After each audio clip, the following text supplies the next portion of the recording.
aktivitas dan pelayanan Anda melalui renungan pagi Pulang ke Rumah, dituliskan oleh Ellen G. White bersama Pendeta Denny Kanejo. Selamat mendengarkan. Shalom, selamat pagi para pendengar yang setia. Selamat menikmati hari yang baru, selamat menerima berkat Tuhan melalui audio Renungan Pagi. Renungan Pagi saat ini tanggal 11 Oktober 2020 berjudul Pekerjaan di Bilik yang Kudus. Ayat inti kita terambil di dalam Ibrani 9 ayat yang ke-6, demikian firman Tuhan. Demikianlah caranya tempat yang kudus itu diatur. Maka imam-imam senantiasa masuk ke dalam kemah yang paling depan itu untuk melakukan ibadah mereka. Mari kita ikuti penjelasannya. Kebenaran penting mengenai pendamaian diajarkan oleh upacara lambang-lambang. Suatu pengganti diterima sebagai pengganti orang berdosa. Tetapi dosa tidak dapat ditiadakan oleh darah korban. Dengan demikian suatu cara telah disediakan untuk memindahkan dosa itu ke tempat kudus. Dengan mempersembahkan darah, orang-orang berdosa mengaku otoritas hukum, mengakui kesalahannya dalam pelanggaran, dan menyatakan keinginannya untuk memperoleh pengampunan melalui imam kepada penebus yang akan datang. Tetapi ia belum seluruhnya dibebaskan dari hukuman dan kutukan hukum. Pada hari pendamaian, setelah mengambil persembahan yang banyak, imam besar masuk ke bilik yang maha kudus dengan darah persembahan ini dan memercikkan darah itu ke atas tutup pendamaian, langsung ke atas hukum itu untuk memenuhi tuntutannya. Kemudian dalam sikapnya sebagai pengantara, imam besar itu mengambil dosa-dosa itu kepada dirinya dan membawanya keluar dari tempat kudus. Dengan meletakkan tangannya di atas kepala kambing Azazel, ia mengakui segala dosa-dosa ini. Dengan demikian menggambarkan pemindahan dosa-dosa itu dari dirinya ke kambing jantan. Kemudian kambing membawa dosa-dosa itu jauh-jauh dan mereka menganggap dosa-dosa itu dipisahkan dari mereka selama-lamanya. Demikianlah upacara yang dilaksanakan sebagai gambaran dan bayangan dari perkara-perkara surgawi. Dan apa yang dilakukan dalam lambang dalam pelayanan tempat kudus duniawi, dilakukan dengan sesungguhnya dalam pelayanan tempat kudus surgawi. Setelah kenaikannya, juru selamat kita memulai pekerjaannya sebagai imam besar kita. Rasul Paulus berkata, sebab Kristus bukan masuk ke dalam tempat kudus buatan tangan manusia, yang hanya merupakan gambaran saja dari yang sebenarnya, tetapi ke dalam sorga sendiri untuk menghadap hadirat Allah guna kepentingan kita. Ibrani 9 ayat 24. Pelayanan imam sepanjang tahun di bilik yang suci dari tempat kudus itu di dalam tirai selubung yang membentuk pintu dan memisahkan bilik yang suci dari halaman luar. Melambangkan pekerjaan pelayanan yang dimulai oleh Kristus pada waktu ia naik ke sorga.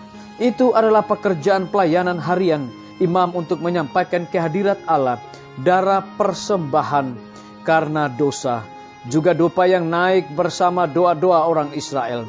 Demikian juga Kristus memohon dengan darahnya di hadapan Bapa atas nama orang-orang berdosa, dan menyampaikan juga di hadapannya doa-doa orang percaya yang menyesali dosa-dosanya, yang disertai keharuman kebenarannya sendiri. Demikianlah pekerjaan pelayanan di bilik yang kudus, di bait suci surgawi. Disalin dari buku Alfa dan Omega, jilid 8 halaman 439 dan 440. Saudara-saudaraku, para pendengar yang setia dimanapun Anda berada saat ini, semoga firman Tuhan hari ini akan menjadi berkat rohani bagi kita semua dalam melakukan aktivitas kita masing-masing. Saya mengajak semua para pendengar yang setia untuk berdoa bersama-sama. Bapa kami yang bersemayam di dalam takhta kerajaan sorga, terpujilah nama-Mu ya Tuhan, oleh karena kebenaran firman-Mu di pagi hari ini mendatangkan berkat dan pertumbuhan iman bagi kehidupan kami masing-masing.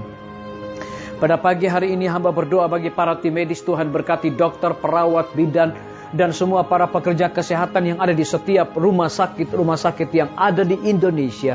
Kiranya Tuhan curahkan hikmat dan pengetahuan surga kepada mereka agar dapat memberikan pelayanan yang terbaik kepada orang-orang yang membutuhkan pertolongan pelayanan, terlebih saudara-saudara kami yang terinfeksi wabah corona. Hamba berdoa bagi pimpinan-pimpinan organisasi gereja Tuhan, dari tingkat yang tertinggi sampai kepada jemaat-jemaat, bahkan seluruh gembala jemaat. Kiranya Tuhan memberkati mereka dimanapun mereka berada dalam pelayanan mereka di tengah-tengah pandemi, agar mereka tetap bergantung berharap kepada Tuhan. Hamba juga berdoa kepada semua guru-guru, kepala sekolah, dan semua anak didik. Tuhan urapi dan berkati mereka dengan berkat dan kasih dan setia-Mu ya Tuhan. Hamba menyerahkan TNI, Polri, PNS, wira swasta, petani, pedagang, nelayan, tukang Grab, dan juga saudara-saudara kami yang ada di dalam penjara ke dalam tangan kasih dan rahmat-Mu ya Tuhan. Kiranya Engkau cukupkan kebutuhan mereka dan mereka juga menjadi saluran berkat di dalam kehidupan pelayanan mereka. Hamba berdoa bagi para pendengar yang setia yang berulang tahun di pagi hari ini dengan bertambahnya usia yang Tuhan percayakan bagi hidup mereka. Mereka selalu bersyukur dan melayani Tuhan senantiasa. Tidak lupa hamba berdoa bagi pemerintah kami dari tingkat yang tertinggi sampai kepada pemerintahan yang paling terendah yang ada di desa-desa bahkan RT-RT. Tuhan tahu bahwa saat ini begitu banyak orang yang demo di negara kami ini, oleh karena merasa ketidakkepuasan atas kebijakan-kebijakan dan keputusan-keputusan yang berlaku saat ini. Kiranya hikmat sorga Tuhan curahkan kepada pimpinan-pimpinan negara kami agar dapat mengatasi semuanya ini boleh sesuai dengan amanat dan titah Tuhan. Terima kasih Tuhan Yesus. Dengarlah doa kami Bapa, dan mau mengampuni segala dosa kami, karena kami sudah berdoa hanya di dalam nama Tuhan Yesus dan Juru Selamat kami. Amin. Sampai jumpa. Tuhan Yesus memberkati kita semua. Betapa ku rindu negeri yang indah yang disediakan Bapa. Sana orang saleh memuji Tuhan, di surga senang kekal. Ku rindu ke surga, sana rumahku, rindu masuki gerbang mutiara. Tak pernah bersusah atau gentar, di surga ku hidup kekal. Sana ku pandang wajah Rajaku yang telah mati gantiku. Bersukacita selama-lamanya, di surga senang kekal. Ku rindu ke surga, sana rumahku, rindu masuki gerbang mutiara. Tak pernah bersusah atau gentar, di surga ku hidup kekal. Ku rindu ke surga, sana rumahku, rindu masuki gerbang mutiara. Tak pernah bersusah atau gentar,